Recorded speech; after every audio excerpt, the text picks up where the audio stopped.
kinabukasan. Ikapat na estasyon. Nasa bata ni Jesus ang sa iyang ina.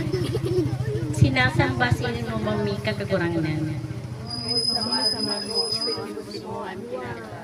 Bendisyon lang sinda ni Simeon. As sinabihan si Maria na sa iyang ina. Buyan at talaga ini. Para sa pagbagsak sa kapagtindog ng dako na Israel. Asin para magtanda na kinukontra. Asin sa imong mansa ng kalag, alagpason ng espada. Tangan ikahaya ang mga kaisipan ng dako na puso.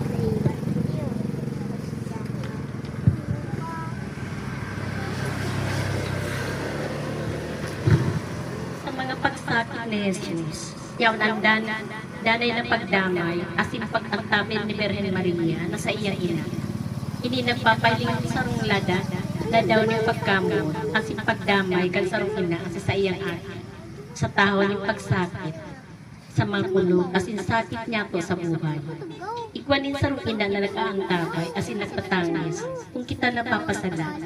Santa Maria, danay na yaon sa pagtabang sa mga taong nagmamao na magbagong buhay.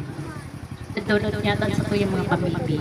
Gabos po, o Diyos na makakamhan, panuwa kami ni pagkamot, asin pagtubod, aro kay Birhen Maria. Siya nagtalubo sa pagtubod, panunin kadikisilan, sa pagsaksi kay Kristo, sa pagpasakan sa iyang tubig. Himatian sa muyang pamilya, na mapumunduan sa muyan ng matian, darakan sa mga makasalan, masanglian ng kaugmahan, asin maranga sa presensya kan sarong ina, nagpapahigan sa itong mga luha. Darakan makahandalan asin problema, ngayon ang kapagabat sa ito. Lugod, kita dahil mawarang paglaom, sa buhay ng pagbabago, sa tabang sarong ina, nagaantabay sa ito. Amen. Ama niya, huliyaw sa langit, pabandanon ang ngaran, magdatong ang kadian, mangyari mo sa dagaan yung siring sa langit.